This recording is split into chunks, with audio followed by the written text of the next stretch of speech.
Lovely to see all of you. Thank you so much for being here.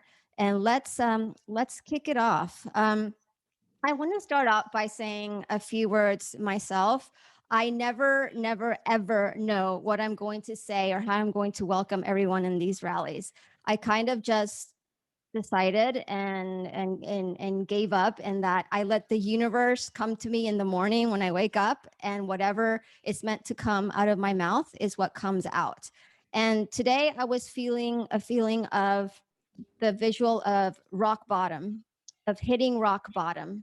How many of you, by a show of hands, have ever felt like you've hit rock bottom? And once. So when we talk about rock bottom, we often feel like it's a negative emotion, a negative connotation. But how many of you, when I said if you've hit rock bottom, thought immediately to a positive event? Jeri, Chris, oh my goodness. That's beautiful. That is beautiful. I had that epiphany today, that hitting rock bottom is actually, doesn't have to be negative.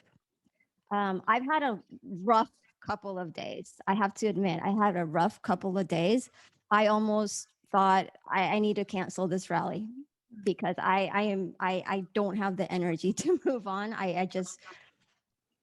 That is the moment when you know you have to do this. You have to do this because someone out there may be getting something from it today that one of you speakers is going to talk about, that if I didn't put this on, they would not have the opportunity to hear you.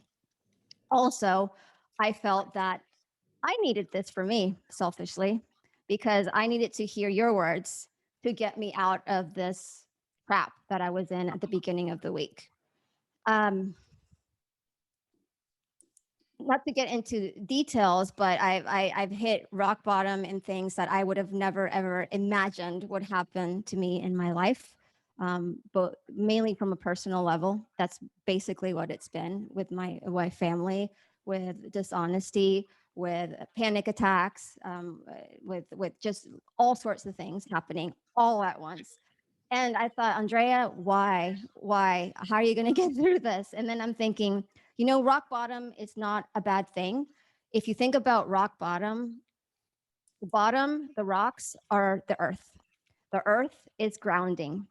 Perhaps this is something, rock bottom is a blessing because it takes you back to the earth. It grounds you, these experiences, to really appreciate who you are meant to be, what is priority, and all the rest, all the noise does not matter anymore. If you've hit rock bottom, and I am blessed to have hit rock bottom, I have a new appreciation of life. All the moments that I've endured this week have grounded me. And I may have been floating with these images and these dreams and these what ifs and all this stuff. And that's great. It's great to be idealistic. I'm a very idealistic person, but it's also good to be grounded and have one foot on the floor while you are continuing to dream and follow your dream, because the grounding brings you back to your values and what really matters. So when you hear judgment, when you hear the noise, it doesn't affect you as much. In fact, it may not affect you at all because you are grounded. So if you've hit rock bottom, or if you will continue to hit rock bottom, I mean, it's part of being human. We are grounded. We're eventually part of this earth, and eventually we will leave the earth becoming rock, correct? So we will eventually be one. So hitting rock bottom is a blessing. Try to get the ego out of the way and realize it's a blessing.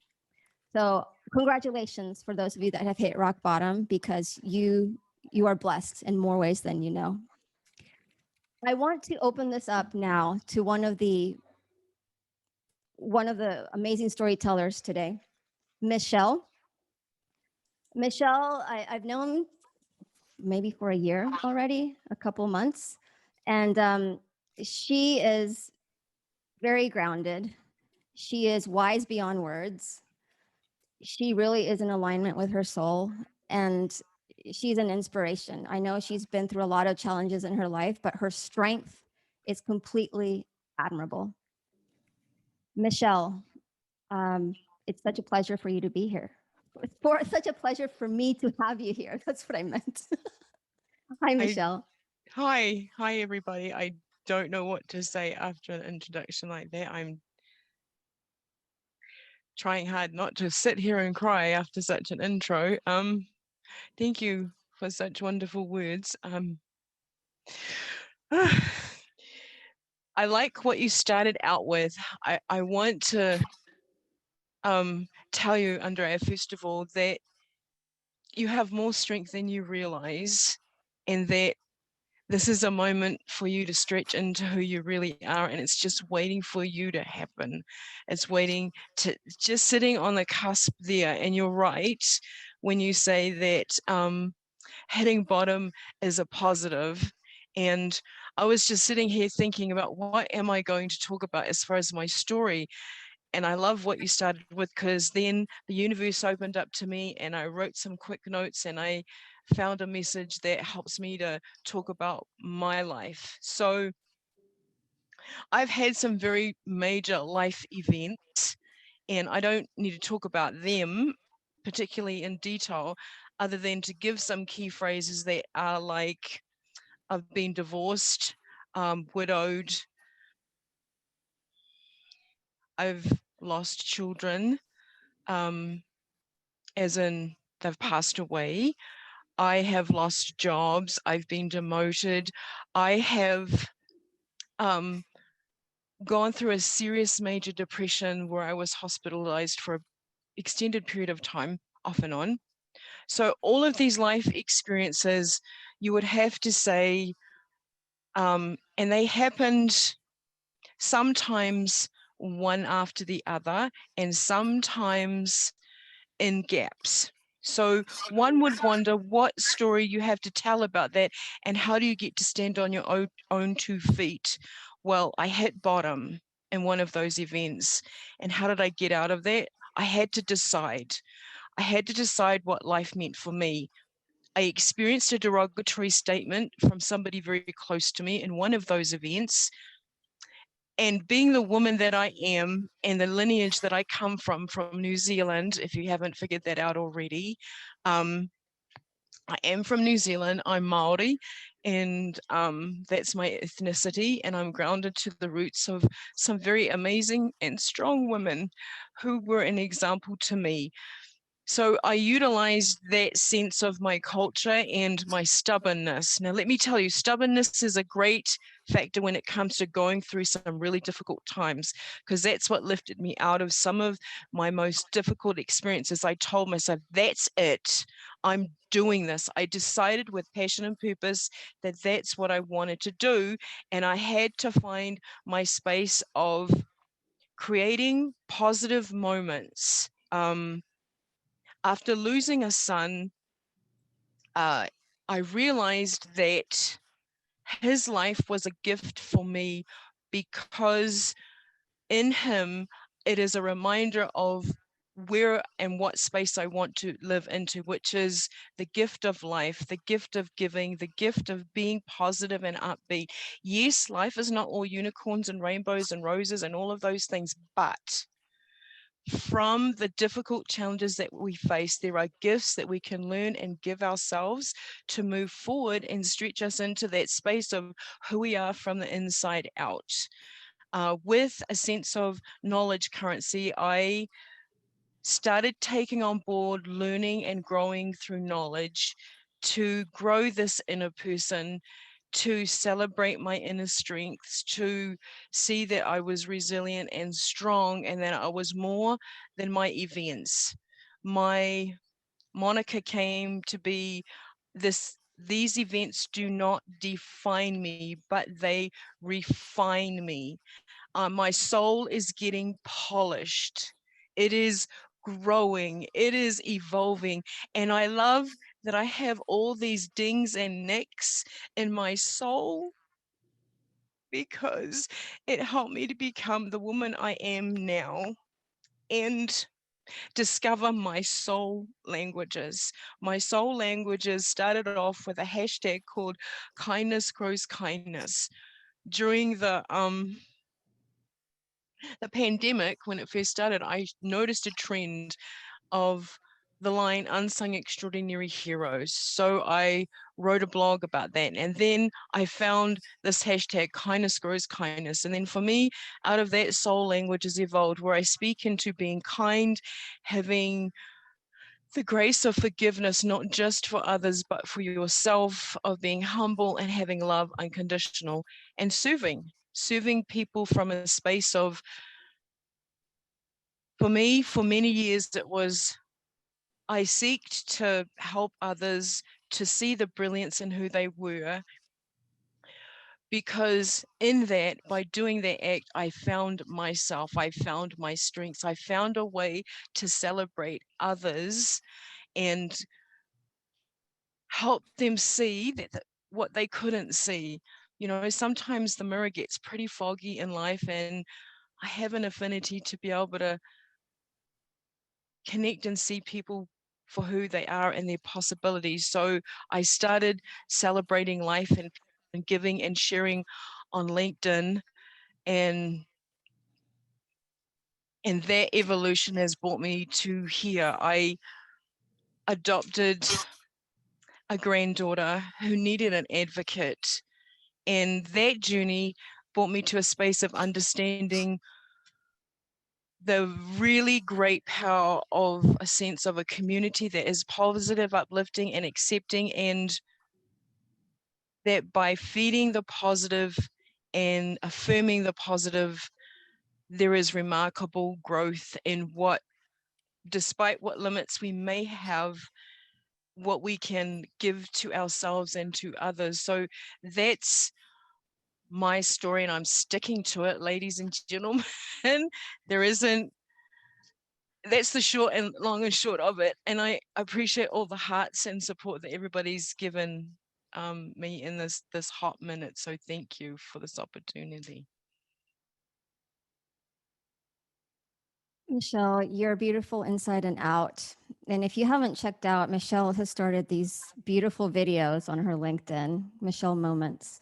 So I really recommend people to check those out. She comes across just as she came across right now to us. I love what you said about these events do not define me, but they refine me. That's really powerful, Michelle. Thank you so much You're for being welcome. you. Thanks for being you and the beautiful soul that you are too. You're in the making of doing something marvelous, and I appreciate the opportunity to share. Thank you so much, Michelle. It means a lot. I want to keep cognizant of time, but if anyone, does anyone have any immediate comments that you want to send to Michelle, or any words? Michelle, your story is beautiful, poignant, and so inspiring. I love how you share it so honestly, and the pieces that you share, and like, my soul is getting polished. I put that in the comments because that really resonated with me. My soul is getting polished, because I think that's the reality, is we're constantly growing. And if we can find the positive and share the positive with others, then it makes our journey all the more meaningful. So thank you for sharing that. You're welcome. Oh, you're welcome. My pleasure. I'm glad that resonated with you.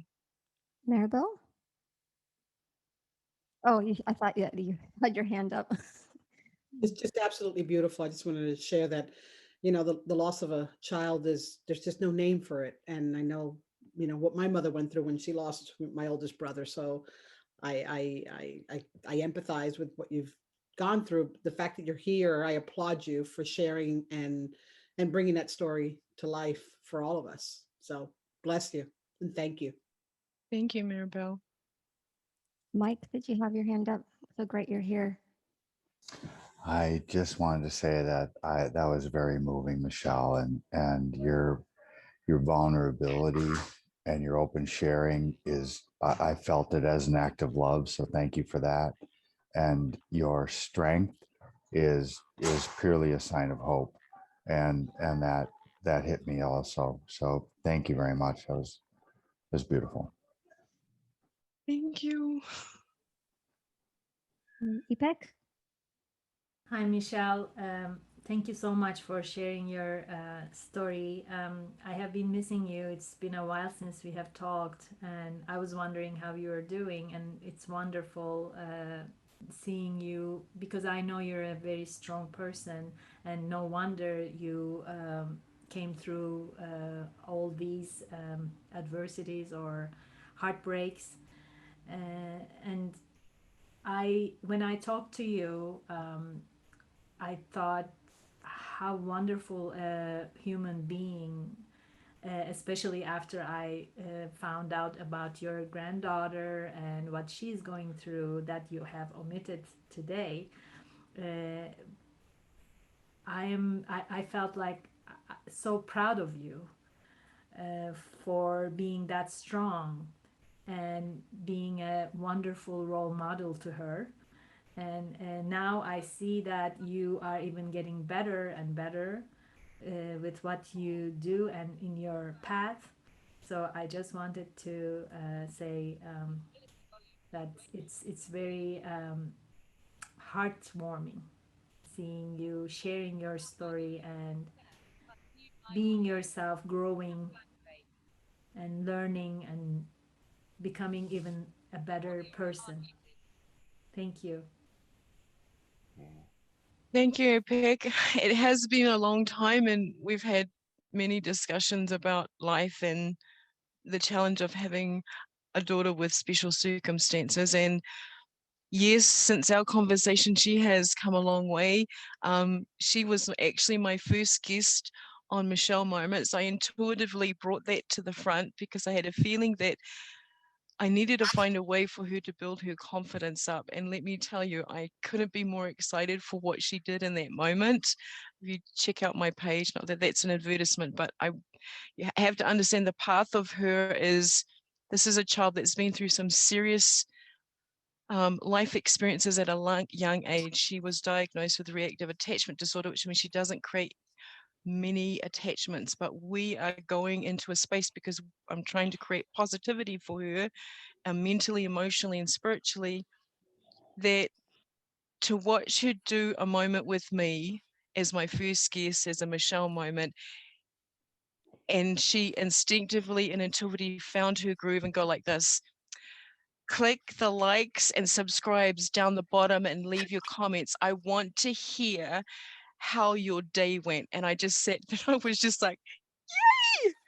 Yay! I found a space where she feels like she can be who she is. So, for me, it's a constant celebration. It's a learning curve.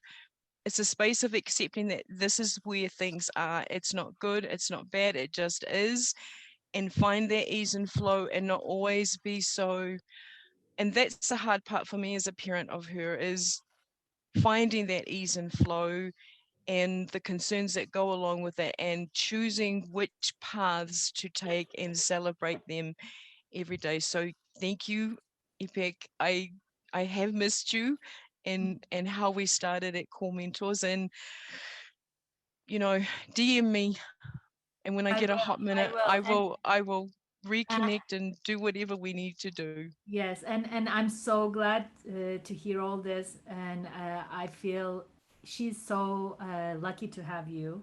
But nothing happens out of mm, coincidence in the universe, right? Right. She's your granddaughter for a reason, and you're with her for a reason. So she needed you to grow and to become, and you needed her to learn from her and grow too. So what I a did. wonderful, yeah, what a wonderful thing the universe did by putting you two together. You're right. And every day I'm so grateful for that opportunity. It isn't about, oh, life is just ugh. It's not. I'm so grateful for the opportunity we're together, and and what it has created. I couldn't be more blessed in my life to celebrate such an amazing girl and to grow into me, to find what I needed to do to parent her, to grow myself, to be that woman, to just live into that space of what's in here and just go boom, let it happen. The magic. So thank you, everybody. I'm touched beyond words. Seriously. Michelle, you just clarified why I'm here today and why I had to do this rally today. So thank you. I am going to go to the next beautiful storyteller, Sejal. Sejal and I haven't really had a one-on-one, but I've been in some sessions with Sejal, and she's just amazing the way she thinks. And she has this strength and passion toward civility and towards speaking up for people and making things right and making the world a better place. You can just, I mean, she, if you check out her LinkedIn, it's all about that. But not only is she talking about it, she walks her talk. And every word that she says, she represents that. Sejal, I'm so excited to have you here. Welcome. Thank you so much. Thank you, Michelle, for just sharing and being vulnerable and courageous to share your story. And sorry for the awful week it sounds like you've had, Andrea. But I'm so glad that you decided to go forward with this event. And I know by the end, after we've heard all these other amazing storytellers and just listen to each other, it'll give you some hope and positivity and some strength that you need to get through whatever it is that you're going through. So I thought a lot about what I wanted to share with everybody here today. And I wanted to just kind of take you back to my roots and why I do the work that I do. And thank you for that wonderful intro. I'm the daughter of immigrants parents came from India. And, I was actually conceived in India, born in Chicago. So talk about being marginal. I feel like my picture needs to be next to the word marginal in the dictionary because I am the marginal person, right? But it was really tough growing up here. My parents barely spoke any English when they got here. They started working right away. Like most immigrants, they came here with that dream of, coming to this country so that they can have a better future for their children. And I was definitely feeling when I grew up that I was in that mix of two worlds. The minute I stepped out of the house, I was part of the American culture, which I love very much. And then the minute I was in the house, I was Indian religion, culture, language, food, and so forth. And so I really felt like I was caught in the middle of both cultures as I was growing up and reconciling the two, the American culture with the expectations of my parents really was difficult. It led to a lot of conflict at home. I felt a lot of tension growing up between the two cultures. And I still feel like I'm in that uncomfortable in between sometimes. And I'm trying to free myself from that still to this day. My mom was just here visiting and I haven't seen her in 3 years. And even while she was here for the 2 weeks that she stayed with me, I just was like struggling with my life and then having her here and just trying to live according to her expectations. And so that duality that I've dealt with my whole life was really a defining experience for me.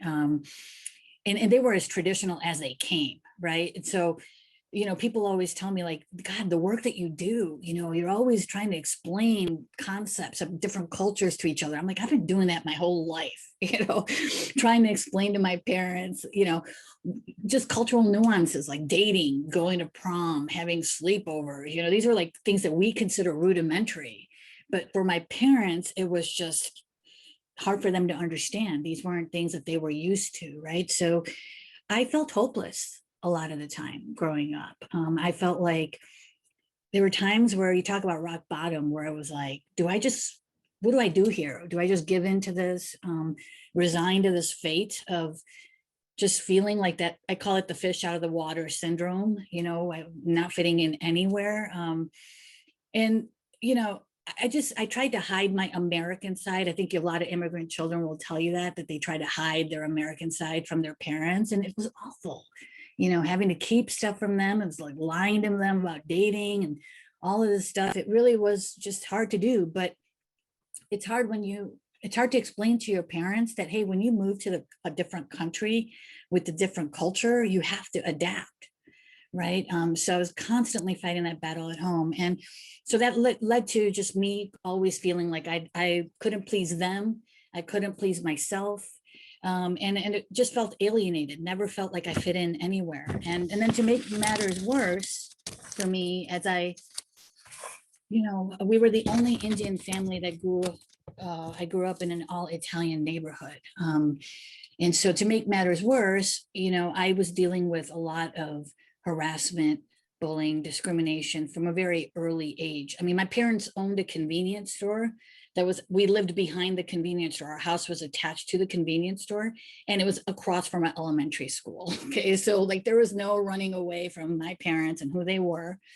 And so the kids would go into the store and buy candy or buy something and then see my parents who had accents and brown skin. We definitely stood out and come take it out on me and my brother at school, right? And so there were times where my vision got blurred because of what I was going through at home, what I was going through outside of the house, you know, and it made me really question myself, my value, my worth, you know. And I remember many times at that rock bottom stage where it was like I had to intentionally focus on moving forward.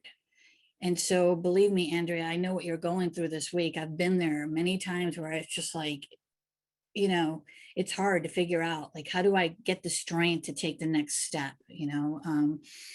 And you know, look, I don't blame those kids for harassing me. I mean, they were cruel. I don't ever want to go through that again. And I don't want anybody else to ever go through that. But I also understand now, at the time I didn't, but I understand now that they were a product of their own environment, you know, of their upbringing. I understand that. But because of that, you know, I wanted to talk about this today because as I've been kind of talking about my story, what I've realized is there was no support for me as an immigrant child growing up, going through that situation. There was no support back then. This was like, you know, in the early 80s. And there isn't even to this day, immigrant children don't have any support. Who do we talk to? We can't talk to people at school. There's no support there. And I want to raise awareness of that issue.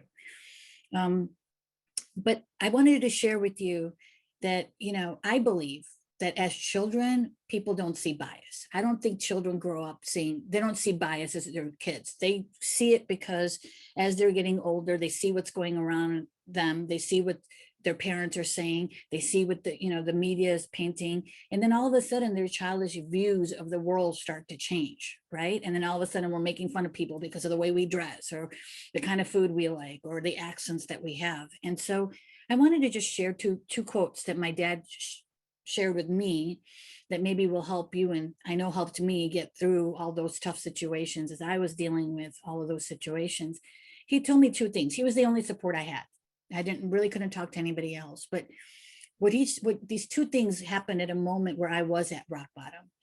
I was starting to fight back at school. I was getting in trouble. I was getting suspended, you know, and I was acting out, defending myself. And there was a point where I knew I had a decision to make. My life was either going to go this way and I'd probably end up in jail, right, if I kept going that way, or this way, which way do you want to go? And two things he said. He said, Sejal, you know that when people hurt other people, they themselves are hurting inside, right? And that really, I've come back to that over and over again when I'm on the receiving end of feeling discriminated and harassed. I always remind myself of that. And then the second thing he would always say is that, look, we're all capable of being hurtful or treating people badly, you know? And having those two quotes and thinking about that really gave me the ability to move forward when I was struggling a lot. and share all of that with you, because as we said, and you said it so beautifully, Andrea, that when we're at rock bottom, we're connecting to the earth. But I believe that, you know, having gone through these struggles that I've just shared with you, I realize now that it gave me the ability, you know, to understand and empathize with people from all walks of life. When you feel like you're that outsider and you don't fit in, you can relate to people from a holistic standpoint, you know, and be able to empathize and show compassion towards people that maybe you might not. It also gave me the ability to be able to navigate through some pretty tough spaces, you know, to fit into environments that maybe are uncomfortable to me, and not be so fearful of being around people that are different than who I am. So I'll just end with this. You know, I truly believe that at the end of the day, when we strip everything away, everything we own, everything we, you know, I think when you strip everything away, that at the end of the day, we just want to relate to one another. We want to connect with each other. That is what drives me in my life. And so I really appreciate you listening to my story, and hopefully those two quotes can help you when you're a rock bottom, move forward and show compassion when it's really hard to do sometimes, but can help us take that next step. Thank you so much for listening to my story. Hey, Jill, that was so powerful, and I can completely relate. I'm originally from Argentina, but I moved to the US with, obviously, my parents worked in the oil company when I was 4. So I'm pretty much more American than anything else. And I went through it, so many of the scenarios that you just mentioned, making fun of the way I dress, making fun of my accent when I was learning English. So it's very close to my heart, what you just said and what you just shared. And your quotes really resonated with me too. It's helping me navigate. So I appreciate you sharing that as well. And you're so strong. You continue to just wow me with your strength. Any we'll take a few comments for Sejal, and then we can do more comments at the end. But any immediate comments for Sejal? John? Turn on. You know, it's hard for me to understand all of the hatred and the anger that's out there. You know, like I've said before, my little thing of being opening the door for people when I deal with people, to try to, you know, I don't want to walk away from anybody without leaving a smile on their face. And we try to keep this momentum of kindness going. But there's so much hatred and anger and discrimination. I don't understand it. And America has never been a single, you know, group cut. We have always been multiracial. If you look at the 13 colonies, you know, you go up into New England and the Puritans to breed all their own, and you get down in the middle colonies and you get in the southern colonies, and of course that was the birth of the Civil War. But I don't know what the answer is to that. You know, people come from other countries and they bring so much richness. You know, my cardiologist is from India. God, I just love him to death. He saved my butt. He's a wonderful guy. I just want to hug him every time I see him. He saved my wife's life. He found out she needed a pacemaker. He got her into the office the same day. But people all over the world were drawing all these intelligent people in. But you know, I go out on the guys. Sorry about that, my family. But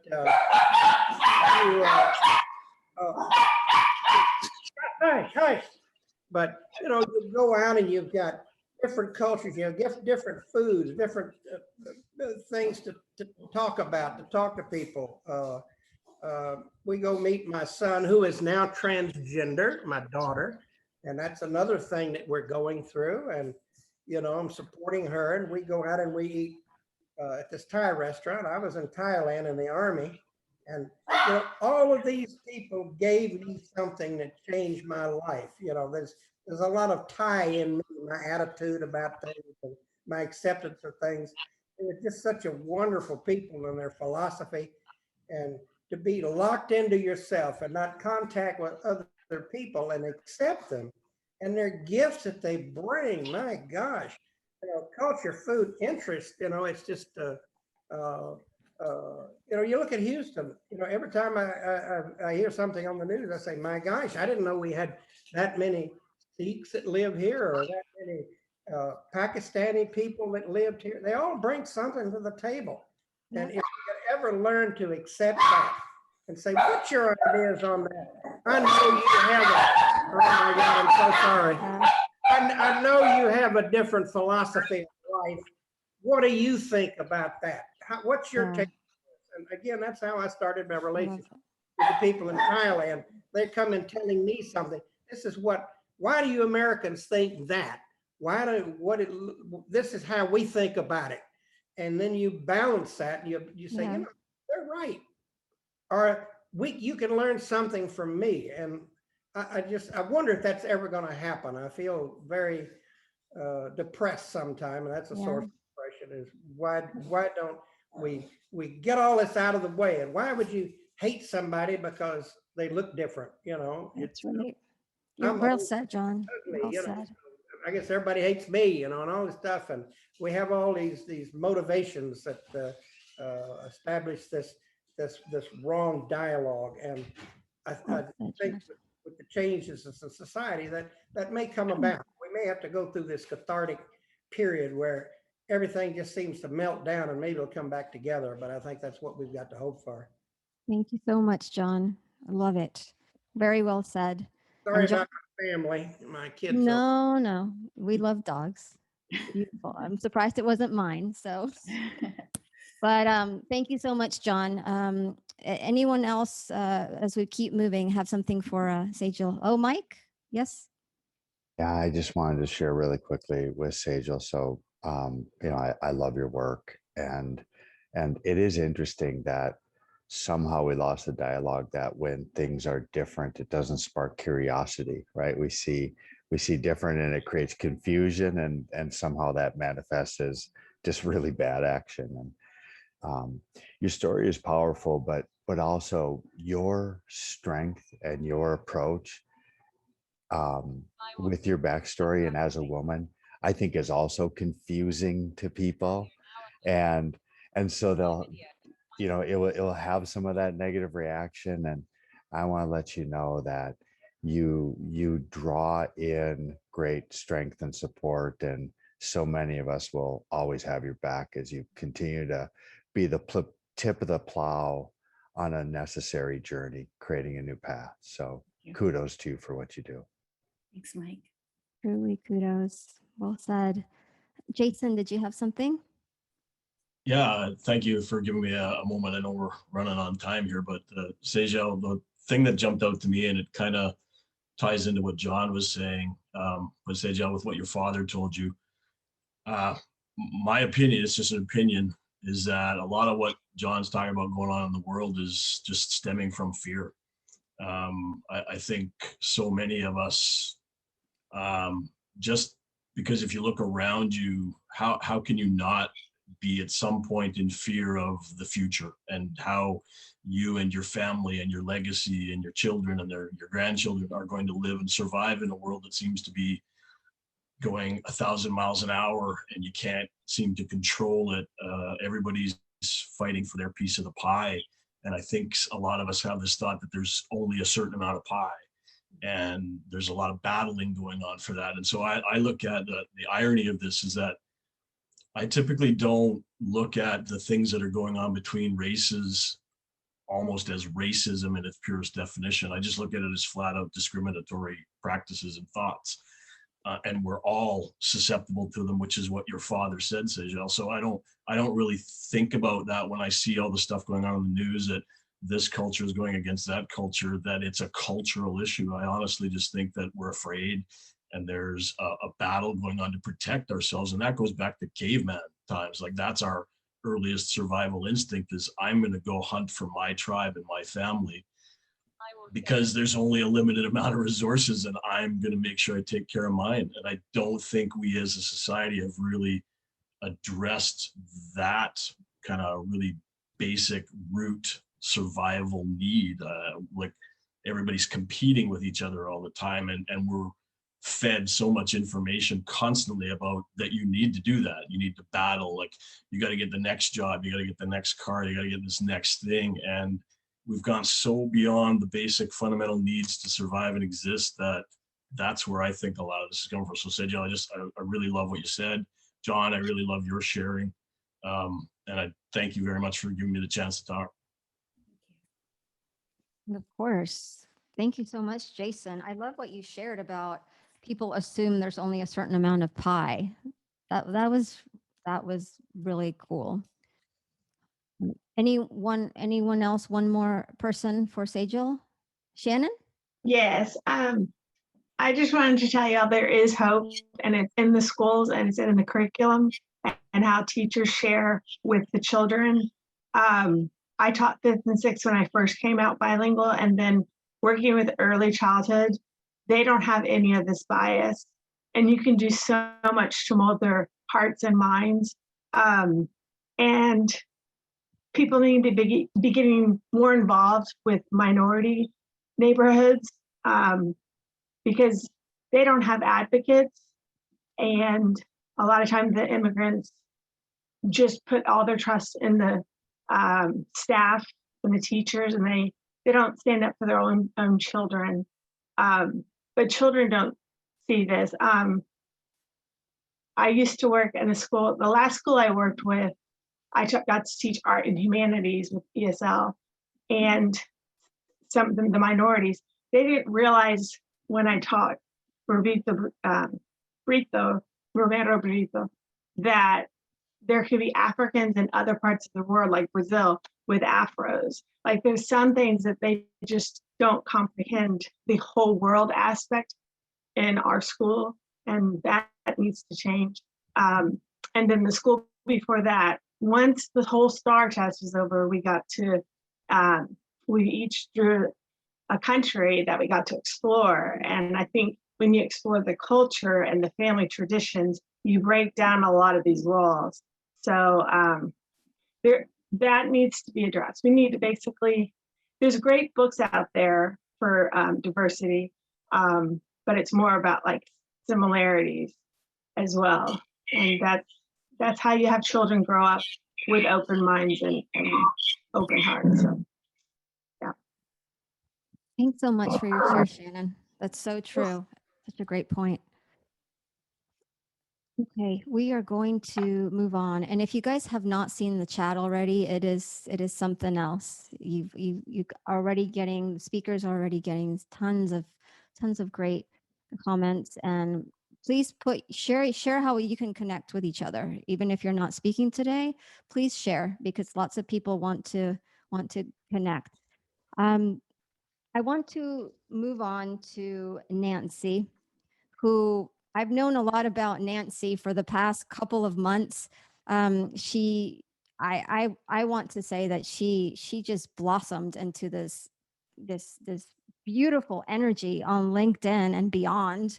And I just recently spoke with you, Nancy, just a week or so ago, I want to say, and immediately I had a connection. I felt like I've known her all my life. Nancy, I love how, and I was looking at your profile as well, that you put in taboo won't do, and you're all about radiating real, which is, I see you're proudly donning that hashtag today. And that's what I'm all about, is just being real and going into those topics that most people think are taboo or that are elephants in the room. And let's just speak about them, because those are the things often that are the glue that we have that connects us, and that we have more in common with others than we think. It's those topics that we often hide behind titles or behind items or materialistic things. But at the end of the day, it's all about being real and radiating real. And Nancy, I love your work. I love your work. If you don't follow Nancy, please do so. She has various shows. One is the Island of the Misfit Toys, which is going to start up season 2 in a few months. And then Human Conversations. I mean, she's amazing. So I'm so honored to have you here, Nancy. I'm with Michelle. That's quite the introduction. Thank you. And thank you for having me here. Thank you to everyone for being here and for everyone sharing their stories. Those of us who were quote unquote meant to today, and those of you who are sharing in the comments, you were just as much meant to be here. The universe doesn't do things by accident. So thank you for sharing your truths. So, okay, I'm going to do sort of the fast forward version and give you a little bit about me and focus in on a little bit more specific of my story. And I will say that my story can be very hard to receive. And like Andrea was saying, you know, because taboo won't do for me, I'm talking about my story, but most people haven't had a story, had a conversation with someone like me in an open way. And so my story starts with the fact that I was sexually abused by my grandfather till I was 16 years old. And I had carried this secret so carefully, my life depended on it. And the way it came out happened to be through a mandated reporter. And so I wasn't ready for this to come out. It wasn't like I got to a point where I could speak about it or be ready to do it. In fact, it was devastating. Because like I said, I had held the secret like my life depended on it, and now it was unleashed. It wasn't just me hurting. I could see my family hurting, and I saw what it was doing to everyone around me. And, you know, my trauma, everyone's trauma, it wasn't just me going through it. It was everybody who loved me who went through it with me. And I am so, so very fortunate that the universe gifted me with the most perfect parents for me, because there was never any doubt. There was 1,000% support. They did very smart things that they probably didn't even know that they were doing, how powerful they were at the time, just because they were acting from their hearts and their guts for me. So the abuse comes out almost immediately. I start to be a very restrictive eater, which turned into anorexia. And I was anorexic for years. I have a dear friend who sat with me for 2 hours while I ate a cookie. To the point where I thought that I was in control, but truly food was in control of me. And that was a hard realization to get to, but also the fact that I wanted to disappear. I hated my body. It betrayed me through the abuse. And there was so much going on there that it was a lot of, all of it was a lot of work. Roll your sleeves up. I decided, much like Michelle said, I decided at some point that I was not going to give my grandfather another minute of my life. That wasn't going to happen. And so, you know, are you going to make it? My answer is always, I have no other choice.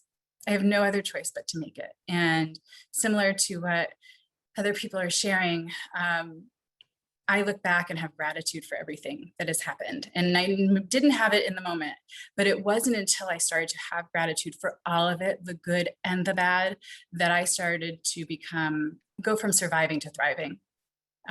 For seeing the power in what I've gone through. When I first came onto LinkedIn, which was 7 months ago, I was on a telethon, and it was for a platform called XXO Connect, raising money to create this space of commonality where we can all really talk about our experiences. And I like to call it in a brave space. Safe space is so important, but brave space is one that we all agree we're going to enter into vulnerably together. So it's not just one person putting their story out there. This is brave space. We know that we are all coming here and we agree together that we are all going to be vulnerable. So no one person is putting themselves out there. So in this platform, Creating Brave Space, I found myself talking about my childhood trauma. And in the moment, I had this aha moment of, gosh, Nancy, you're part of the problem. You're unwilling to say it. You're unwilling to say I was sexually abused by my grandfather. If you can't say it, how is anyone else going to be able to say it and talk about it? And the reality is these taboo topics, they grow in the dark, right? All the secrecy, all the masking that we do keeps us from being whole, keeps us from being close to other people. It keeps us from being real. And again, that's radiating real. All this stuff was never planned. I just showed up. And that's what I say. I had no idea what I was doing. You know, the saying, barn door is open, horses are gone, and then you close it. I didn't even know I had a barn. I didn't even know that I had a story that would matter to other people. I didn't know I had a story that would help people, come into their own, find their own voice. I tell my story because I can. And I tell my story for those who have not yet found their voice. So moving through, I did confront my grandfather. That was my first major depressive episode following that. And I still, of all the things I've been through, the one thing that I still struggle with on a regular basis is depression. And if you would have told me that when I was younger, I thought I was broken beyond repair. And I would always wear this badge of being someone who experienced sexual abuse. and I could have no other identity because that was so central and so big. But the reality is through doing the work, which again is not easy. And one of the things I do talk about is the ugly, snotty, non-sexy in between, where you are crying on the bathroom floor until you fall asleep, when you haven't showered for 3 days, when you're lying to your friends and family because you're not doing well, but you don't want anyone to know. You want to be in that space still. You're not ready to come out of it. And so fast forwarding on LinkedIn, yes, I just showed up. I had no idea there were rules and metrics, and I just showed up and kept getting this feedback about how real I was, how authentic I was. And it hit me that like, people are saying that because that's not the norm, right? It's remarkable. And people are saying something about it because that's not what we do as a society. We don't show up real and authentic. This group is a beautiful group because you do, and we're paving the way for others to do that. And that's what Radiating Real was all about. It was about show up, take your mask off, free yourself from all this stuff, be whole, and enter this space where you are receiving unconditional love and acceptance for being you, and that you never have to go back to pretending to be anything but who you are in this moment. And Radiating Real is not about ripping your chest up and telling every intimate detail to the world. It's about where you are in this moment. You know, it's funny because I've had people ask different questions. I'm wearing makeup today because in this moment, I woke up in California at 5 o'clock in the morning on a Saturday, and my face did not look like I was excited to be here, which was betraying my feelings. So yeah, I threw on some makeup. It doesn't mean I'm not radiating real. This is who I am in this moment. This is my reality. And I had the beautiful synergy of the universe to bring me in contact with people, where I did end up having these 2 shows where it's, you know, one is the Island of Misfit Toys, a group of people who have felt marginalized, come from all different walks of life and have different perspectives come together to talk about the same thing. And then Connected Human Conversations, those taboo subjects, those things that people have difficulty getting into or really want to talk about, but nobody is talking about. You know, tomorrow the conversation is about straddling that line between, you know, feeling really content and feeling really discontent when you're in that process of growth, you know, when you have to sort of be anchored in one place for some really practical reasons for me, like health benefits from my job, and having found my passion and my path and know where I get my energy from and know where I feel my best, and still straddling that line. How do you stay in this space? How do you still grow in this space? And the reality is, I feel like the very hungry caterpillar. I'm just waiting for that one green leaf. I'm going into this cocoon and I know I'm going to emerge differently. And I will cocoon and emerge so many times in my lifetime if I'm doing it, quote unquote, right. If I'm growing the way I intend to, that's all happening day after day after day. So hitting rock bottom is not an unfamiliar place for me. And it's okay. And it's okay, again, to be triggered because that's where my growth is. So talking about all this stuff on the shows, things are happening. Radiating Real comes out of nowhere for me, which I know was the universe, just me allowing the universe to let what needed to be said and happen, allow me to be the voice that started it. And if you'd like to radiate real, it's so simple, you guys, and I would love to have you do it and join this family of beauty out there, which is all you do is take a picture of yourself. It started in the morning when you woke up, right? Our most vulnerable, you have no makeup. Most of us don't feel like we wake up looking all our best in the morning, and posting it with the hashtag Radiating Real. Share a thought about that picture. Was it hard to post, or easier than you thought, or what you see when you look at that? And then, and if you DM me, I can give you some copy. It's really easy about how to let other people know how they can do it, and tag me. And I will tag the rest of the Radiating Real family, because we all deserve that unconditional acceptance and love, and to have that feeling and to know it's there. From all of this, from talking to people, from doing all what I'm doing, which is being me, I kept struggling with, well, how do I teach other people to be me, right? The value, what's the value? The reality is I can't teach anyone to be me.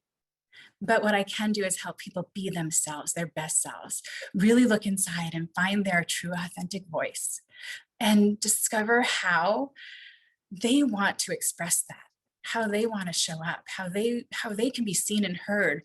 And that turned into the Chick with the Tool Belt program.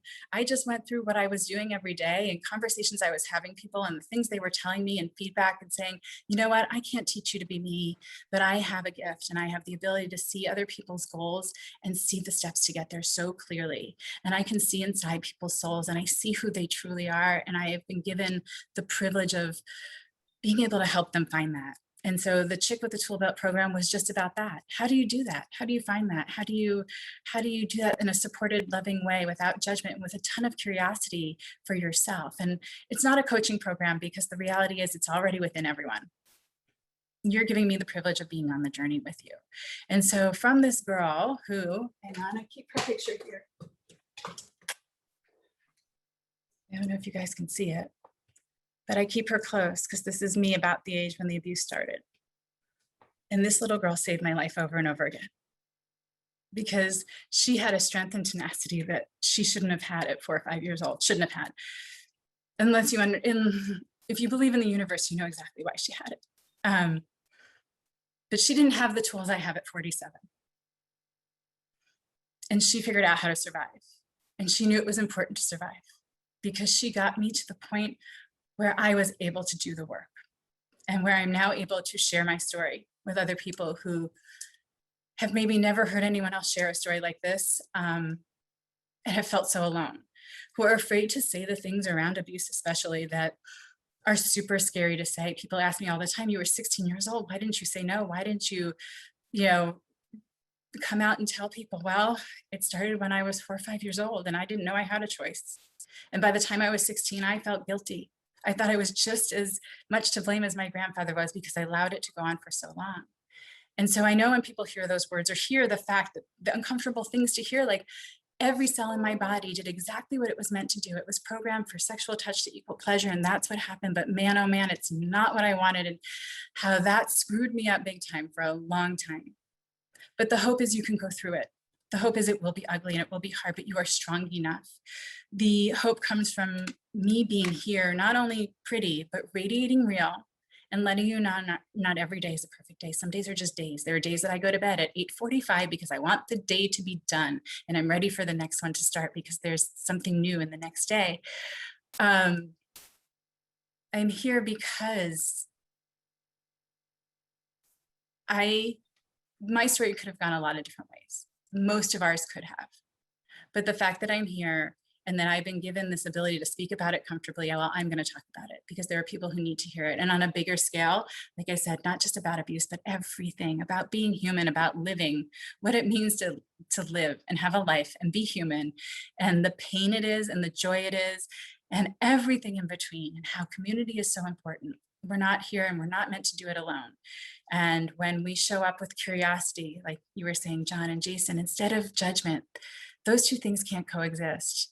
Negative thoughts, the negative self-talk I have cannot coexist with the positive thoughts that I hold. I believe there is such power in words and no word is void, and our brains love us and believe us. And so whatever we tell them, our brain, it's going to believe and cheerlead and champion for us. And so living in this space of gratitude, being a person who hugely reframes everything, every thought, every word for people around me and for myself has become a passion and purpose that I never knew existed. And I thank you, Andrea, for giving people like me the space to tell our stories, because without this space, my journey is not possible. My story would be my story, whereas now it's our story. It's ours to share. And it's out there impacting people that I will never know about. But I know for sure that it is inspiring others and healing others and allowing them to step into this brave space. And for that, I am so privileged and grateful. Truly.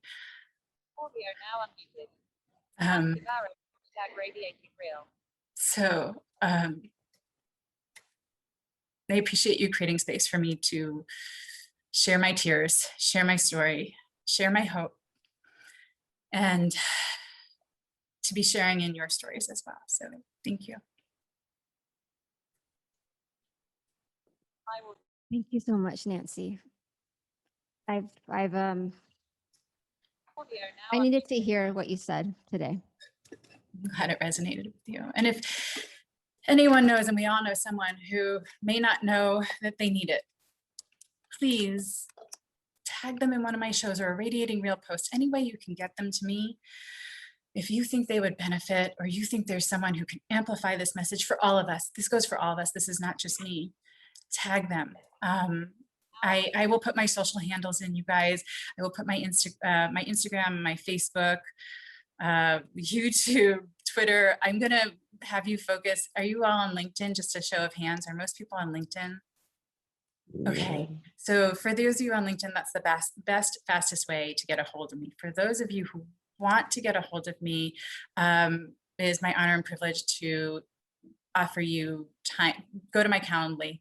Let's have a conversation.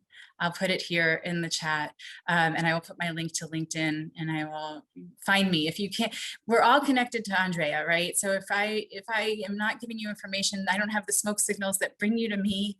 If that's where you're wanting to be, then please reach out to Andrea. I am, like I said, I didn't know, I couldn't have manifested what was happening, what is happening, right? And it's going to continue to happen. And I hope to inspire that in others. And I hope to, again, invite people to be 100% who you are, because that is beautiful. It's the most beautiful person you can be. It is, Nancy. Well said. What I really, really loved, my story is our story. You don't have to be alone. Tell your story, and together we will move forward with it and love you unconditionally, no matter what. I love that. And in fact, I'm inspired just to do one quick little thing. If everyone can unmute themselves. Something that Nancy said, I want everyone to say out loud right now. I want you to say, I tell my story because I can. I tell my story because I can. Again, louder. I tell my story because I can. Yeah. I'm going to give others a voice. Say it. I'm going to give others a voice. One more time for Nancy. I'm going to give others a voice. Others a voice. Love you, Nancy. Love you. Love you, Nancy. Love you. Thank you. Love you, Nancy. Thank you. Love all back to you. Light and love to all of you. Thank you. Love your light and energy. Thank you. I would like to add that I'm a teacher, and I share things that I've gone through in the past.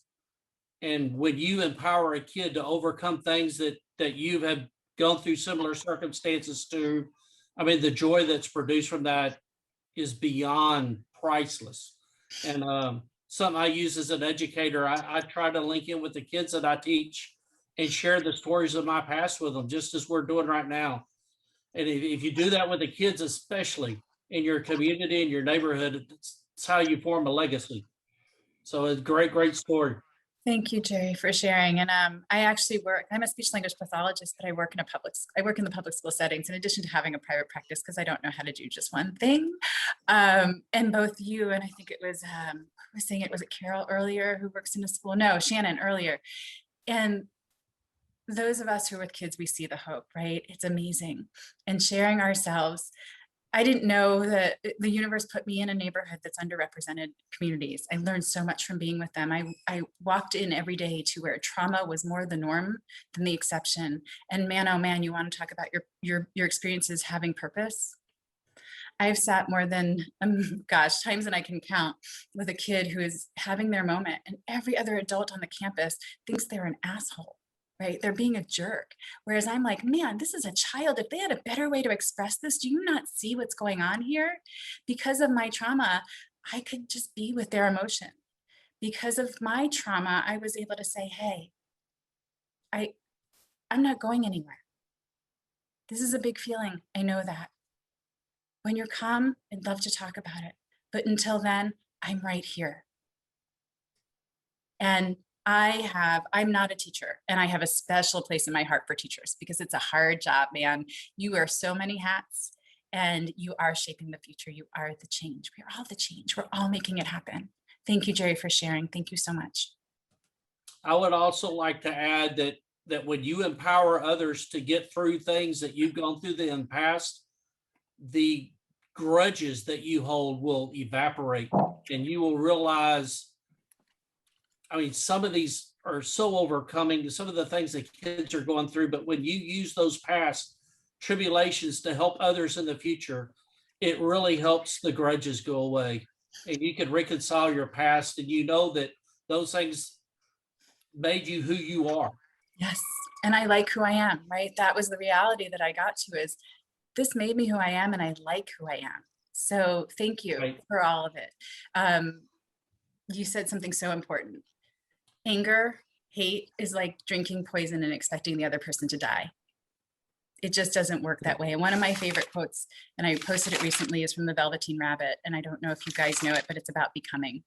And it takes a long time, and it's not for people who are fragile or have rough edges or break easily. And by the time you get there, your hair has been loved off, your eyes have fallen out, you know, you're all sorts of scarred and messed, but none of that matters, because once you're real, none of that matters, because people only see the beauty. Yeah.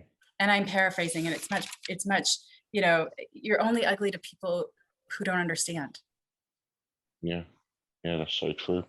I mean, it's like that's brilliant. I mean, my thanks to all the speakers for your shares. Has been really emotional. I mean, tagging onto that, it's the only story that is important is the story you tell yourself.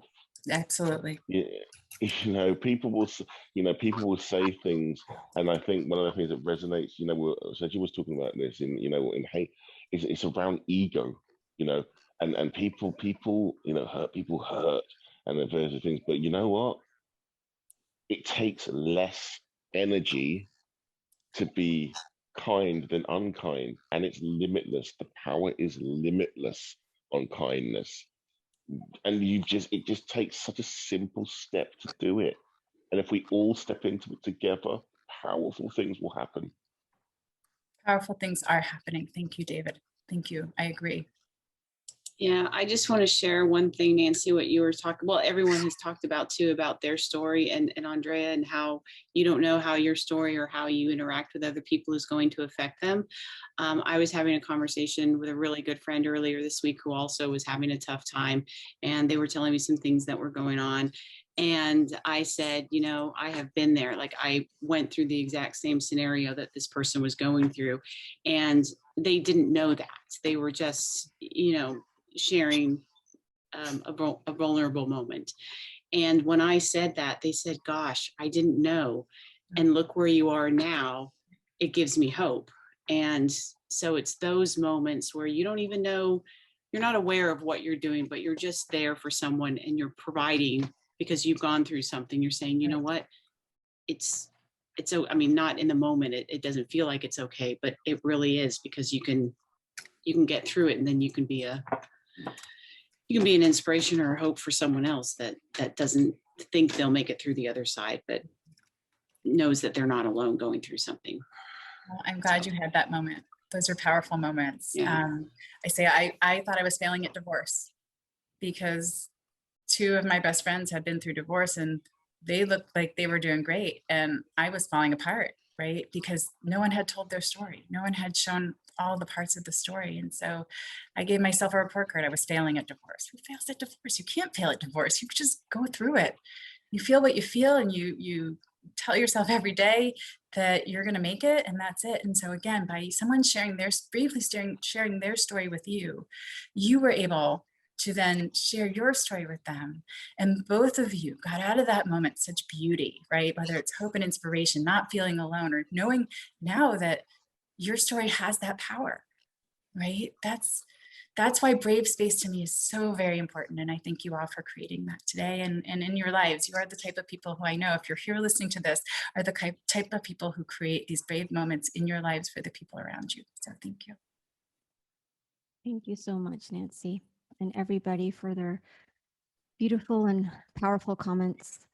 I'd like to move forward with Chris.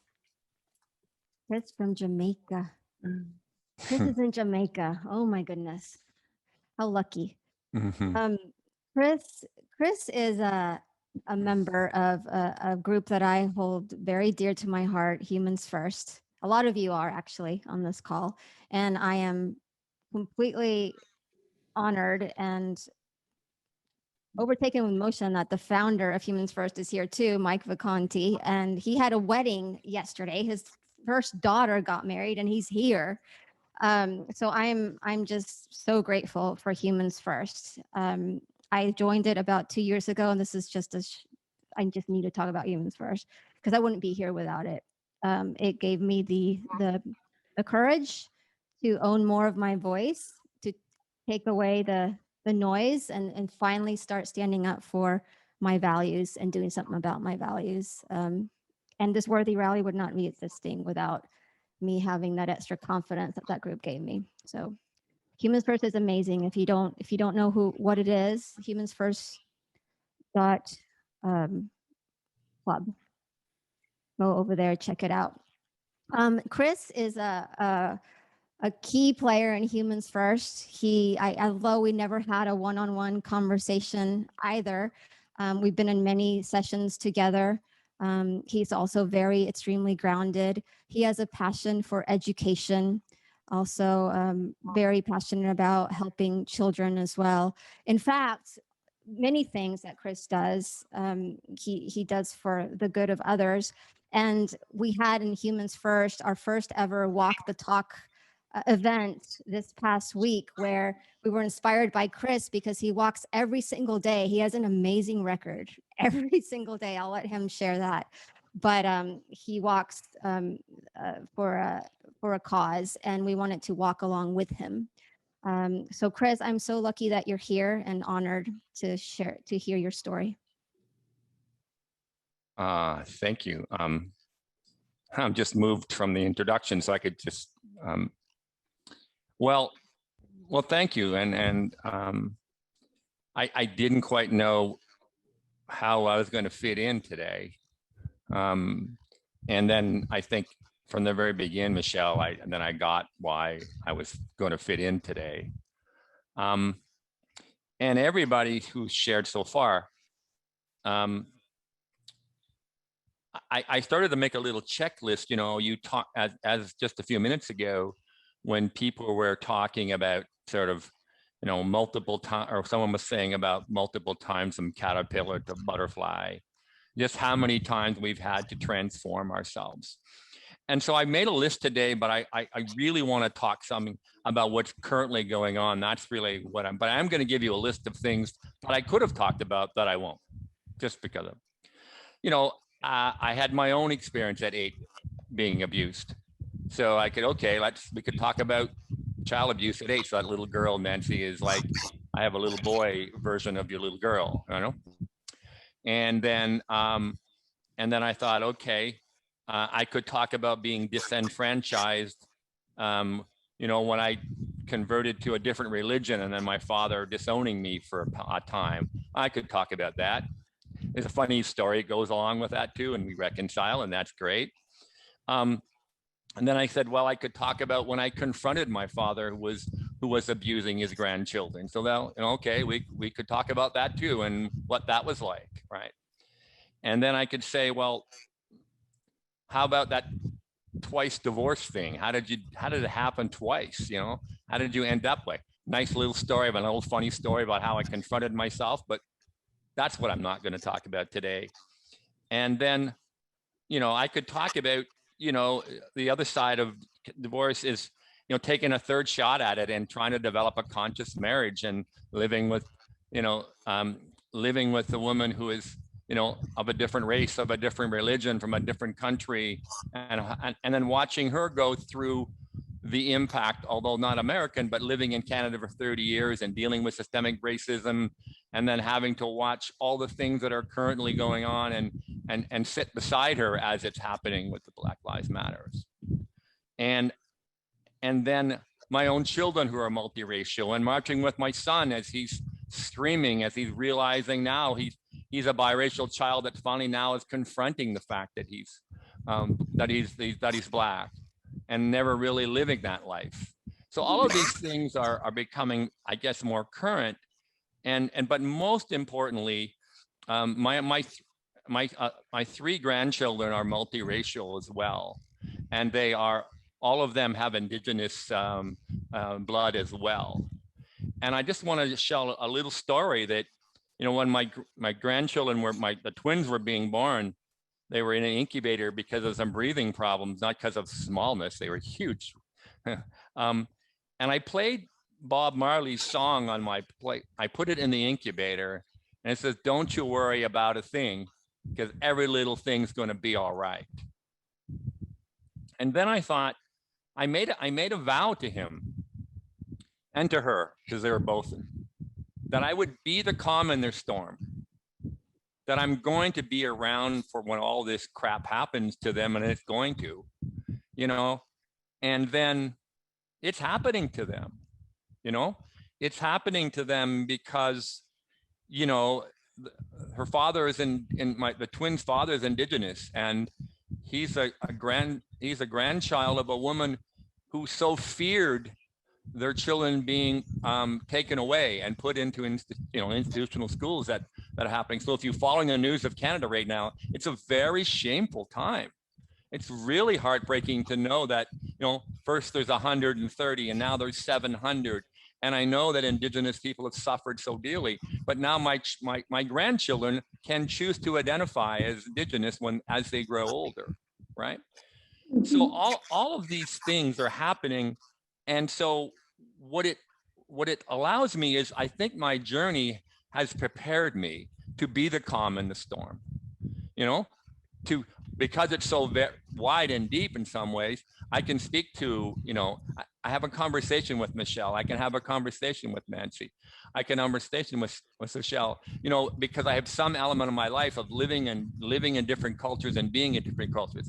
But I always remind myself that eating Chinese food does not make me Chinese, right? And so I can be close to how do I say to my biracial children, I know what it is you're going to, I can't, or, but I just can be close to them, and hopefully I can be their calm in their storm. And so that's really what it's about for me.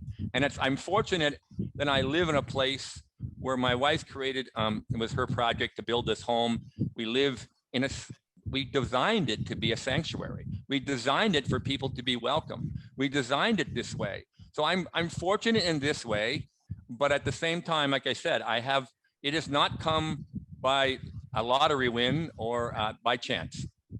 It's come from that. And so, yeah, and I also wanted to give a shout out to Humans First, because you see, I have a desire, belief, and it's part of my faith as a Baha'i, that the world is one country and mankind are its citizens. So if you just believe that, just start with that. And so Humans First was a place where I have a global tribe of people who are not of the same anything of me often, but it's that way. And so that's what I seek, is this citizenships and this connection to everyone on here and in the world. And Andrea, I didn't know really what to expect today. And like I said, I have enough material we can do a whole series if you'd like to, but I just kind of highlighted some things. But I just wanted to close with, Michelle, my experience with Maori people has been a thin slice, right? So this is my second time only really having it. And I can tell you, it's intuitively, instinctively, really spiritually powerful that I had that chance to experience you today. So I know it's not everybody, it's not all Maoris, and that's not, but I can tell you that my thin slice so 2 out of 2 is pretty good, and in the sense that's going. So I wanted to thank you. And that's really what prompted me and inspired me today to really call out what was going on in Canada and the heartbreak and the sorrow that continues on, by the way. This sorrow and heartbreak gets passed on to generations. It was a systematic, intentional genocide by the government. And now my even grandchildren are now still a part of it, right? So really my heart is bleeding, for Indigenous people and their suffering and their continuation. So with that, I just want to thank you, Andrea, for inviting me. I had no idea really what to expect, other than I loved you. So then I knew that I would be okay. Full stop.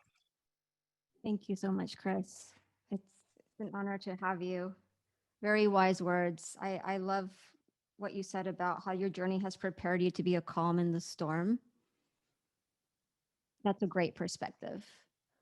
And keep doing what you're doing. You're an inspiration. I'm glad you're here. Any comments for Chris? I have one, if I Michelle? may. Sorry. Thank you for the moment. I'm just going to say a quick one because I have to dash off and attend to my daughter. Her energy is shifting, so I need to be aware of that. Thank you, Chris. You're right in your perspective that it is generational. I have seen it in my own country. We feel it very often. Everybody that has spoken seems to speak into parts of my life, and I like how you said that. Just because we've had an experience doesn't mean that we're that, but we certainly can have an understanding and appreciation of how to live life and connect with people and have more empathy, compassion, kindness towards those that we meet. As a Māori person, we walk in what I learned to walk in what we speak, but I also saw culturally that because I'm Caucasian on one half and I'm Māori on the other half, I didn't fit into Māori and I didn't fit into Caucasian. The Caucasian people were like, you're Māori. The Māori people, no, you're not, you're white. And then coming to America, where do I fit? So for me, the big message is taking every experience that we have, taking the good from it, the gifts from it, and just being human. Just connecting on a human level and finding where you fit, because I'm still trying to find out where I fit, but I can't put it at I can't dismiss my culture, but I can't put it at a cultural level. So now I'm putting it at a human level where compassion, grace, understanding, forgiveness, unconditional love belong. And I'm connecting with my human, not my culture is a part of who I am, but it's only a small part of the pie. I love how you said that and the message that you gave. So thank you, thank you, thank you. In my own language, tēnā koutou, tēnā koutou, tēnā koutou katoa. I just, Casey Pie, nothing but good and thank you. So yay, that's it. Thank you, Michelle. Thank you so much. Michelle, at my dinner table one night, my two grandsons, whose mother is Filipino, were asking these same questions. They seem to have found their own identity, that is, their own, and how they navigate with their mother. They navigate, just like all of us navigate with our families and, the stubbornness we navigate. So I don't have any words of advice. You're on the journey. You're navigating. Bless you. Thank you, Jeri. Any other words for Chris before we move to our next speaker? Not specifically for Chris, although the stories just keep, like Michelle said, just speaking into different parts of my soul and my heart. So thank you. But unfortunately, I actually have a show I do Saturday mornings that started at 9, so I'm late. Thankfully, there's somebody else who does the co-hosting or hosting. And so I just wanted to thank everyone for everything, for the things that I couldn't possibly find words for from my heart. Thank you. Thank you so much, Nancy. Glad to have you. Good luck on your show. Thank you. So let's move over to Julia. Julia, I also met on Humans First, actually. And we connected. We were in a breakout session together and we connected right away as well. And Julia, I mean, when she told me she's the founder of Human Rocks, how can you not like someone who's the founder of Human Rocks? She does a lot of things, and she's also a force, a very positive yet gentle force who really does speak up and stand for the right things, specifically with diversity and inclusion. And I'm so glad you're here, Julia, and look forward to your story. Thank you so much, Andrea.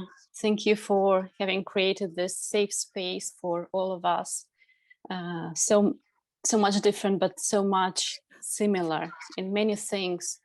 And thank you for having given us this possibility to share our stories and stories of many others like ourselves. Well, I was listening, and I was just amazed at what I'm hearing here. And Michelle, who was talking about something that does not define me, but refine me. This is a very powerful concept. And Sejal, when you were speaking about the fish out of the water, and Nancy, such a pity that she had to leave, but I would just mention her idea of the body that betrays you, and the taboo and depression, all that kind of stuff. And Chris, as he was mentioning, the transformation and being disenfranchised. I can relate to all of this, but just in different circumstances. And thank you, Andrea, once again, for bringing us together here. Well, since English is not my native language, I just prepared a short script of my talk today. So I hope that you're okay with my reading it. So hello to everyone. My name is Julia, and I'm here today to tell you the story of a woman who wanted to be normal but failed, and how she found another norm and many others like herself. The story is simple. She wanted to be happy, have a family, raise her kids, just like everybody else. It's so easy, right? So normal. Well, it is not. She never thought that what seemed easy for others wouldn't be such for her, becoming a mother. She was raised in an ordinary family with quite standard life principles at that time, and she didn't ever think her future would be different. Childless future, not by choice. Yes, you're right, this woman is me. When I realized I would never be a mother, a world crashed down on me. The image of my entire life that I always had in my head collapsed. It was scary to admit it to myself. I didn't have a plan B, simply because I never thought I would need one.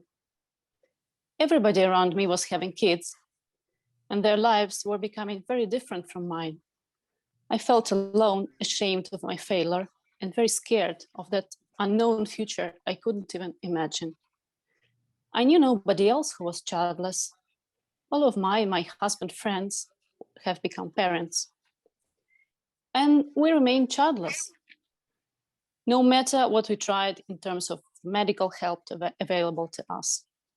So I saw our life not just different from others, but worse. We failed to achieve that what others had no problem to achieve. We will never be parents. We'll never know how our children would have looked like. Would our boy or girl have been dark-haired, brown-eyed as my husband, or fair-haired with gray eyes as myself? Nobody will ever call me mom. I'll never give the joy of a grandchild to my own mother, and I'll never become a grandmother myself. Why? Why did I or we do wrong? What didn't we do that could have helped? What else could we do, or harder, or better, or differently? And most importantly, what shall we do now? How will we live our lives without kids? Is it even possible to live such a life, let alone be happy with it? Who would care about us when we're old?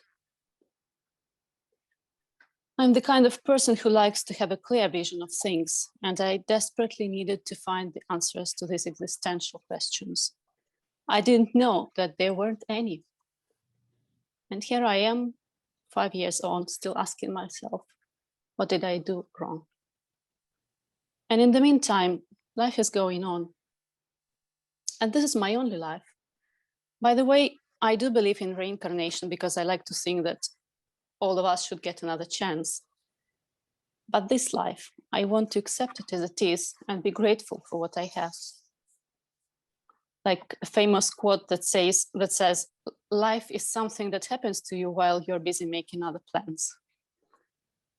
I'm going through a massive inner transformation to be able to feel excited and enthusiastic about the future again. instead of looking back, torturing myself with most unnecessary what if question. I found out that there are many women like myself who are childless by circumstance, and the circumstances are limitless. Physical and mental health issues, failed fertility treatments and miscarriages, ambivalence about motherhood during their fertile years, being single, being economically unstable, ignorance about fertility issues, one's own turbulent childhood or abusive family, miscommunication or misunderstanding with one's partner about parenthood, etc., etc. To my great surprise, I found that our childless group is numerous. We are 20 to 25% of the global population. Can you imagine that? I found the support communities for childless women and amazing Jodi Day, the founder of one of them. Jodi has become my guiding light out of the darkness. I managed to mentally reconnect with friends, feeling no jealousy towards the dream that they do have and I do not. Our lives are different, but mine is not less worthy.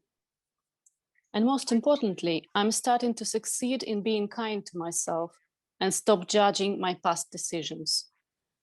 Finally, I launched the project that I called Human Rocks, emphasizing the strengths and worthiness of my tribe, aiming at breaking the taboo and raising awareness about childlessness in the workplace and in the society in general.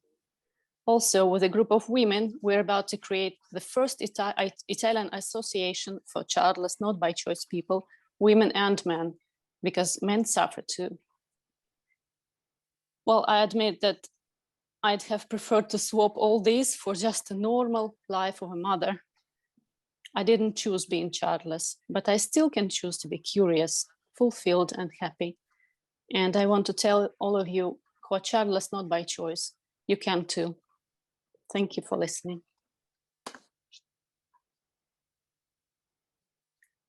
Thank you so much, Julia.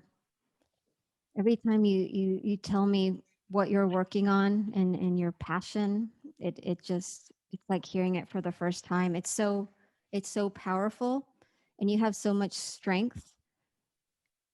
I'm so glad you're doing what you're doing. Thank you for being that voice to others.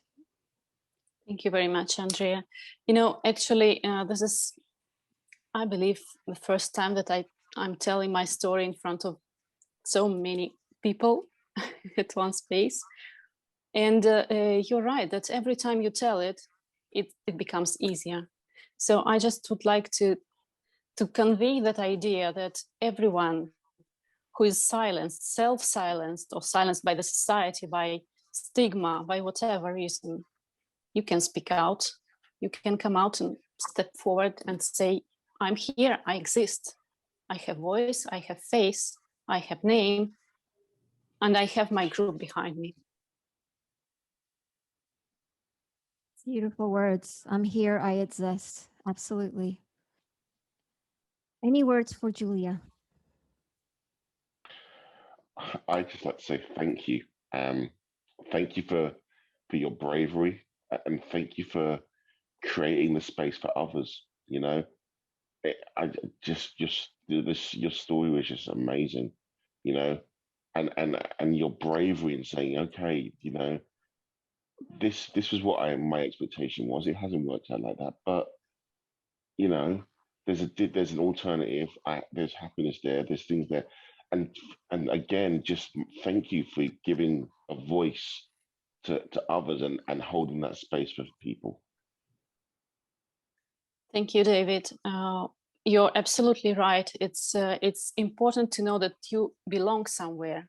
There is someone for you, and you have a possibility to share and to be understood without being judged, without being questioned, and without being given any kind of good for all decision, how to fix your situation that often cannot be fixed. Thank you. Thank you, David. Anyone else? And Julia, and I. Is that Vita? Hi, Vita. Vita is my friend, long time friend, and we went to school together. Thank you, Vita, for being here, for your Yeah, support. we were childless too for about 10 years, and only through the miracle of modern IVF, we have a beautiful daughter. But I also have a friend that is childless too. And recently she said that I decided to give up being sad about that. And I decided to give up living just to have a child. And if the God wills me not to have one, then I will use my life to learn, to study, to improve myself in other ways. And so I thought that was a great outlook. I'm sure that helps her to move on. And you are helping. Thank you, Vita. So glad you're here. Julia, you are indeed helping. You are such a light, and your light is only going to get brighter, because the more voices that you open up and give courage to, the more people are going to feel like they're not alone. So thank you. I hope so. I really do hope so. Thank you very much, Andrea. Thank you, everyone. Apex, did you have something? I do, but Melody wanted to talk first. Oh, I'm sorry. I missed Melody. Melody? That's okay, no problem. I just wanted to give her a quote. It's one of my favorite ones. And it's, other people are going to find healing in your wounds. Your greatest life messages and your most effective ministry will come out of your deepest wounds. Rick Warren. And I use that with any wounds I have to help others with. And that's what you're doing.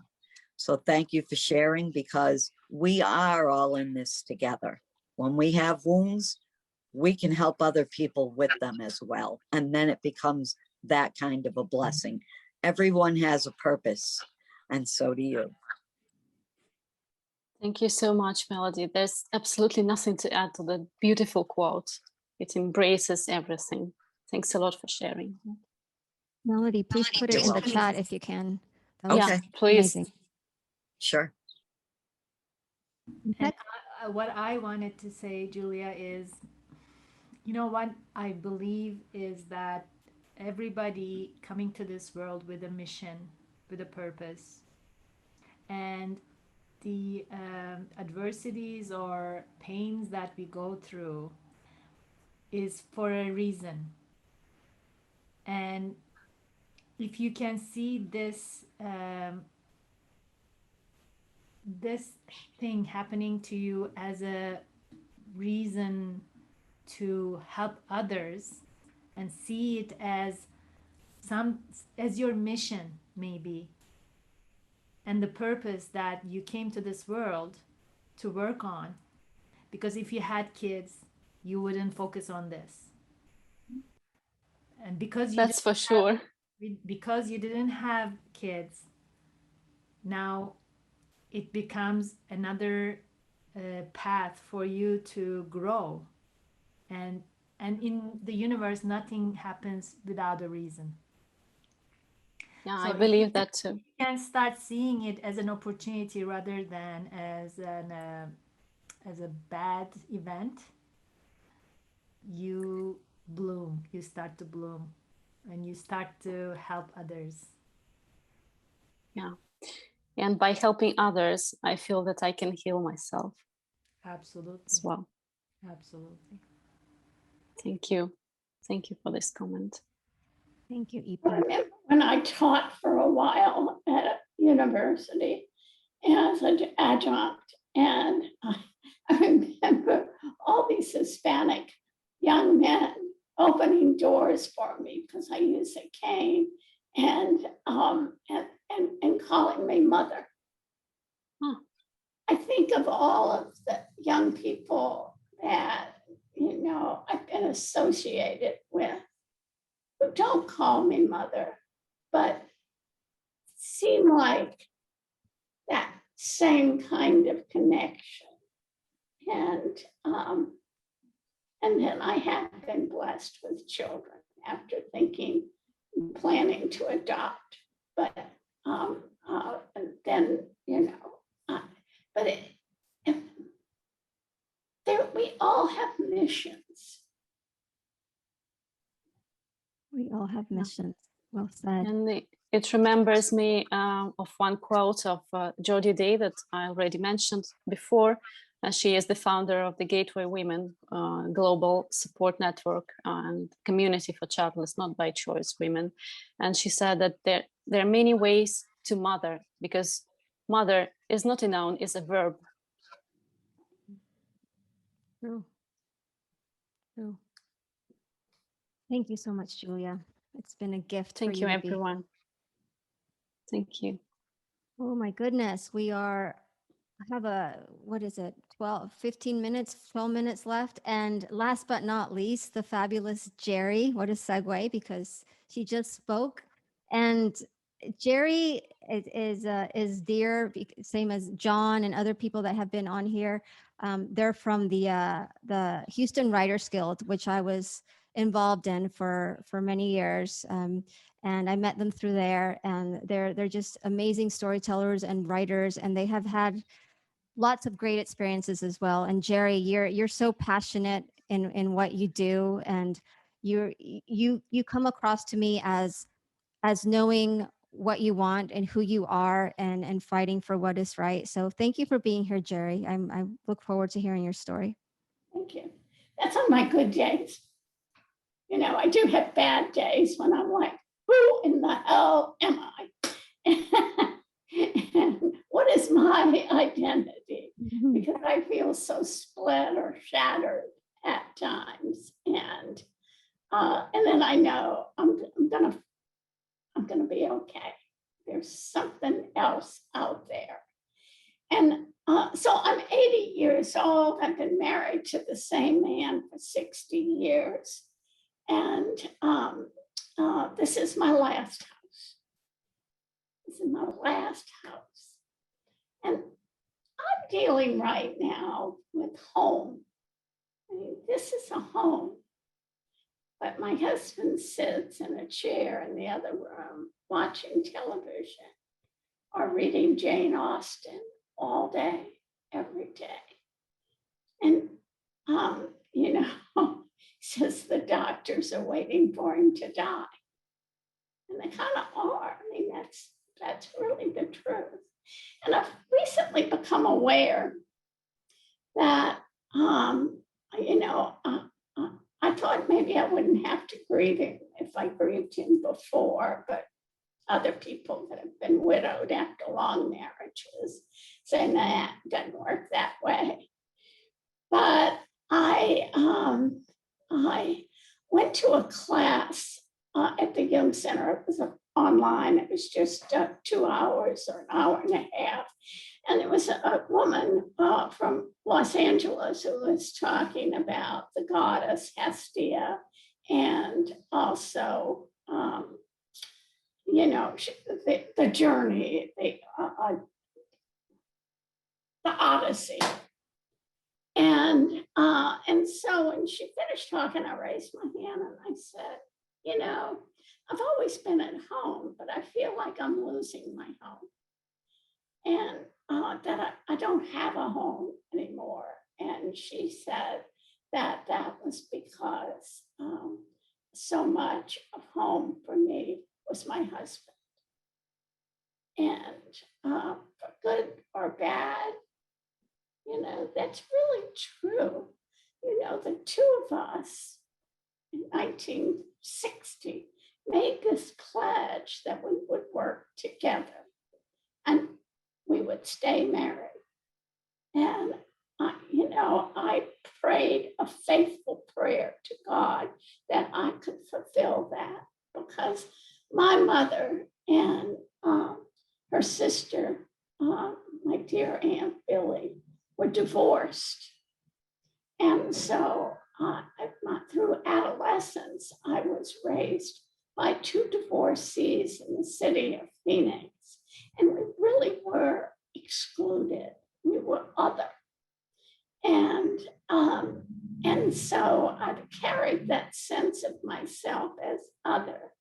And perhaps being other helps me throughout my life to really be on a mission, to find out who I am, to declare myself a woman, not a lady, a woman. And that was because in my younger years, growing up, my mother had tuberculosis. And we had two Black women that, I don't know, mother didn't have money. I don't know how she paid these two women, but they were so faithful. There was Ruby, who lived in the woods somewhere, and there was Betty, and her husband was a minister, and he also worked at Mackey Tongue Oil. Now, Mackey Tongue Oil, it looked like Vision of Hell to me. You know, there were these fires that you could see in these big furnaces, and there were all these trees, logs, and they were making tongue oil for painting and for paint. And, you know, I mean, the summers in Louisiana are so hot and humid.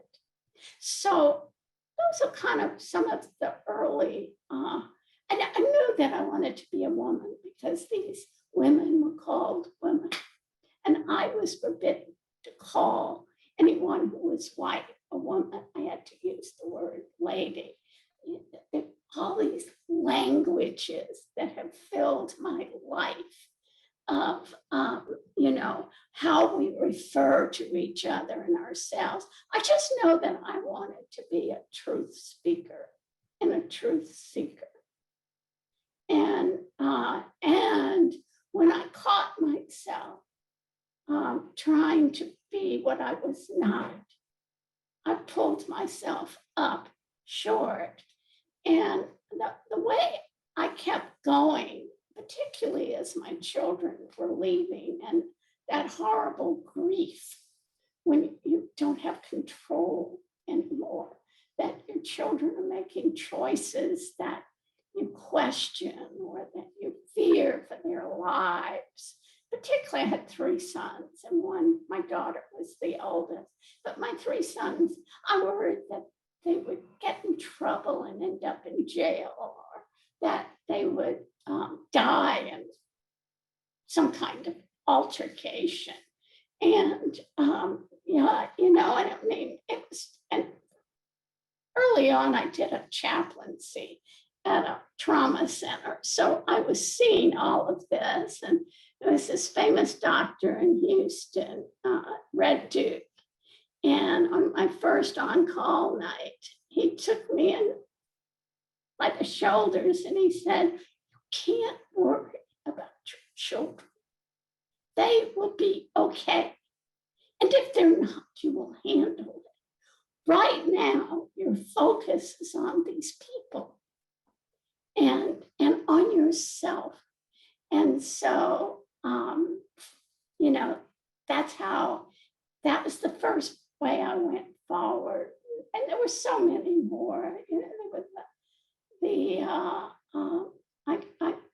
I worked at a Catholic church for a time in the 80s here in Houston, and I realized what was happening with sexual abuse. And I had a friend in New Orleans, and my son-in-law's mother was being restricted by someone who was later removed because he had protected so many priests. So I got involved in that. And I even stood for over a year at Mass in the community that we went to at the Rice Catholic Student Center. I stood for a year. I didn't speak, but I didn't take communion. And that was when I learned that communion was much more than something you take and eat. It was that you were a part of something that was so huge that it was both all those people who had died all those people who were suffering. It was all related with scripture. And I've never, so I feel like I'm taking communion every day as I join with others, whether it's by reading the newspaper, looking at the news, talking to somebody at the grocery store. That was where I really noticed real kindness, was that call so many of us had when we did go in a grocery store. And I remember right when it began, I met a woman I'd known, and I had made a deliberate choice not to hoard, not to buy. I knew it was going to happen because there's been some shortages before. And she had loaded her grocery cart. And you know, I ran out of things, but you know, it was just so interesting. I remember a day I went in and there was hardly anything on any of the shelves. It was like they had been braided during the night. And I started crying at the checkout line, and Wine, who was my bagger, he said, "You're going to be okay." And I'm like, "Juan, I'm not crying for me." And I couldn't say, "I'm crying for you." But he would always, Juan would walk out to my car with me. So I have kept in my prayers, I don't go to church anymore, but I've kept in my prayers and my thoughts. It's all mixed up with concern for all these people. Whenever I did go in the store, "Are you okay? Are all the regulars okay? What's happening?" And so that's part of, I'm looking at my, I'm almost there. That's part of my mission now as I grow older, that I still use these eyes I have to see and ears I have to hear, even though they're amplified now. Thank you. But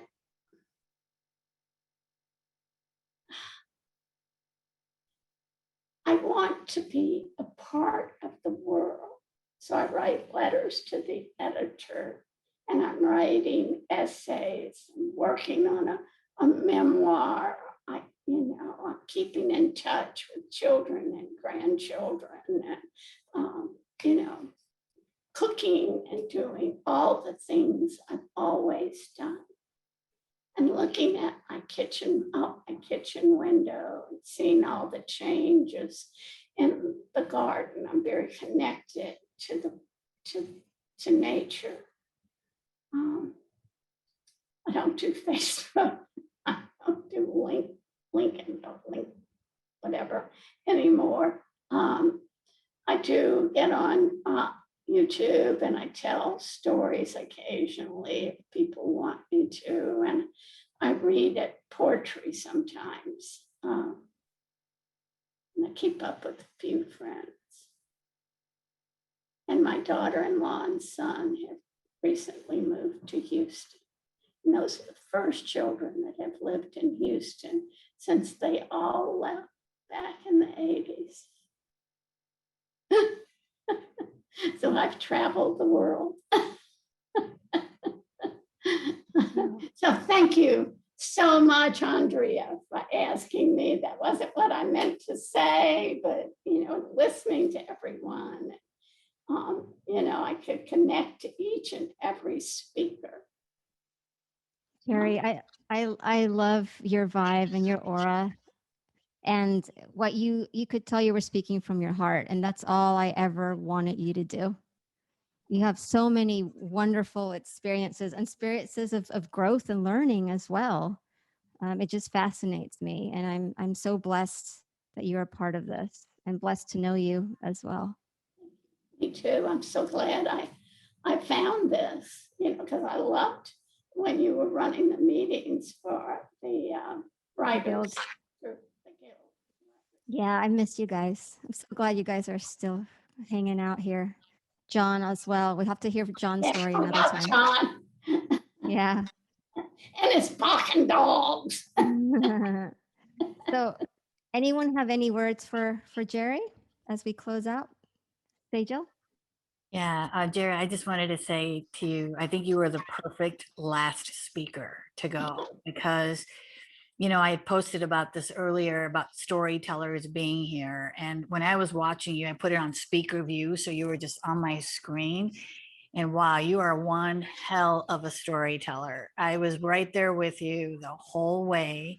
You tied, I think, a lesson from all of our stories into this beautiful, like, presentation. And I loved hearing about your journey. So thank you so much for sharing that with us. I'm grateful, and this just made my day. So thank you so much. Andrea, thank you so much for putting this together. Thank you, Sejal. Yeah, I couldn't agree more. Jeri, you're brilliant. Anything else for Jeri? Thank you, Maribel. I can see you looking at me and shaking your head. And Maribel. and Julia and Susan and Jeri and John and Glenda. Yeah. Thank you all. I am blown away by everybody as always. So thank you so much for being here. I know we've run a little over, but oh my goodness, I could be here all day.